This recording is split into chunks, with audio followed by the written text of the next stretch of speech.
bansa na ang Philippine Army Dragon Boat Team. Bitbit nila sa kanilang pag-uwi ang 2 gintong medalyang nasungkit sa International Dragon Boat Federation Club Cruise World Championships na ginanap sa Italy. Ang ulat mula kay Ria Fernandez. Pasado alas 11:30 kagabi nang dumating sa bansa ang Philippine Army Dragon Boat Team matapos lumahok sa International Dragon Boat Federation Club Cruise World Championships sa Ravenna, Italy. Bitbit ang 2 gintong medalya mula sa pagkakapanalo sa 200 at 500 meter competition.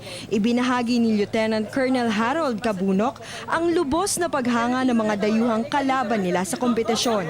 Ang sabi lang nila, you are very strong, you are indeed the fastest boat crew in the planet. Kaya isang malaking karangalan yun para sa atin sa buong bansang Pilipinas.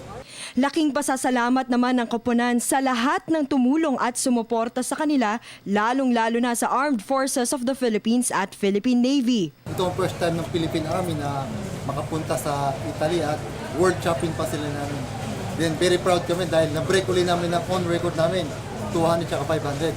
So parang napakasaya sa amin kasi hindi namin alain na makukuha pa rin namin kahit wala kami sa national team. Pero ganun pa, nagpapasalamat kami sa Armed Forces of the Philippines, Chairper, Gameville, at sa mga iba pa nag-sponsor sa amin. Maraming salamat po sa kanila.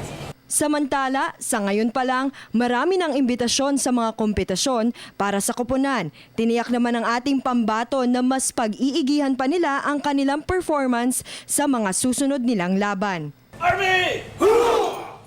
Para sa Telebisyon ng Bayan, Ria Fernandez.